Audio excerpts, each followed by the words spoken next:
ሰላም ጤና ይስጥልኝ የሶሻል ሚዲያ ተከታዮቼ፣ አንድ የማከብረው ደንበኛዬ ነው።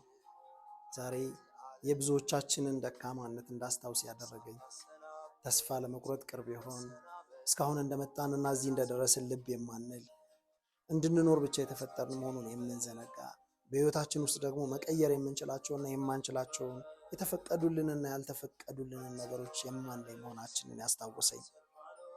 ባለታሪኩም ቀጠል ሊያደርግና የማያልቅ የሚመስል ሀብት፣ የሞቀ ትዳርና ልጆችም ነበሩኝ ይላል።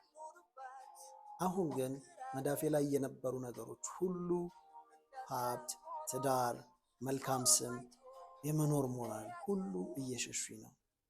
ተንበርክኬ ከመኖር ቆሜ መሞት ሳይሻል አይቀርም ማለት። የኔ ምክር ደግሞ ወዳጄ ሆይ ሞኝ አትሁን፣ ኑር፣ አትሙት። ከሞትክ በኋላ ምን እንደሚፈጠር ታውቃለህ? ትቀበራለህ። በቃ ህይወት ካፈር በላይ ይቀጥላል። ለሰዓታት ከረዘመም ለቀናት ጥቂት ሰዎች ትዝታ ውስጥ ትቆያለህ። ከዛስ ከቀብር በኋላ የቅርብ ሰዎች ሀዘንተኞችን ማጽናናት ይጀምራሉ። ቤተሰቦች ለስርዓተ ቀብርና ለሀዘንተኛ የሚሆን ምግብና መጠጥ በማቅረብ ቢዚ ይሆናሉ። ጓደኞች ካርታ ይጫወታሉ። ልጆች በነጋታው ትምህርት ይጀምራሉ፣ ትምህርት ቤት ይሄዳሉ። አሰሪ ለአንተ ምትክ የሚሆን ሰራተኛ የማወዳደርና መቅጠር ይጀምራል። ወላጆች፣ ልጆች፣ የትዳር አጋርህ በንብረትህ ውርስ ዙሪያ ይነጋገራሉ። ወዳጄ ለአንተና ለሌሎች የተጻፈው የህይወት ዕጣ ፈንታ ለየቅል ነው።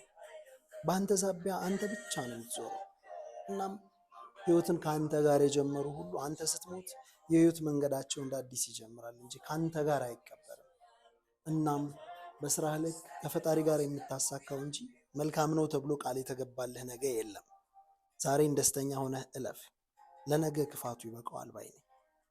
እናም ከሞትክ በኋላ ምን እንደሚጠብቅ አታውቅምና አትሙት ወዳጄ። ከፈጣሪ ጥበብ ትልቁ ለኔ ነገን ሚስጥር የማድረጉ ነው። እስካሁን ማወቅ የነበረብህ ነገር የሰው ልጅ ሲፈጠር በዘመኑ ክፉና ደግን፣ ማግኘትና ማጣትን፣ መውጣትና መውረድን፣ መውደቅና መነሳትን እንዲማርና እንዲያውቅ ፍሬያቸውንም እንዲለይና እንዲቀምስ የተፈጠረ ነው። አንተም በዘመንህ በነበረህ ባለህና ባገኘህ ጊዜ ለማጣትና ለመውደቅ መዘጋጀት ነበረብህ። አንተ ማነህና እንደደላህ የምትኖረው? አንተ ማነህና ከህይወት ዕጣ ፈንታ ውስጥ ድሎትን ብቻ የምትቋደሰው? እናም እልሃለሁ መራራን ያልቀመሰ የጥፍጥናን ዋጋ አያውቅም። ከማሽቆልቆል ያልተነሳ የከፍታ ሞገስ አይገባውም፣ አይታየው። ያልወደቀም የመነሳትን ዋጋ አያውቅምና እመነኝ፣ ከእስካሁን ይልቅ ከዚህ በኋላ ታግለህ የምታመጣው ድል ያለፈውን ሁሉ ያስረሳሃል። እናም መሞትን ወይም መሸነፍን የመፍትሄ አካል አታድርገው። እስከ ዛሬ ካቆየህ የብርታት ምርኩዝ ይልቅ ጠላት ላስቀመጠልህ ወጥመድ አትረታ። እናም እመነኝና ኖረህ ታዘበኝ።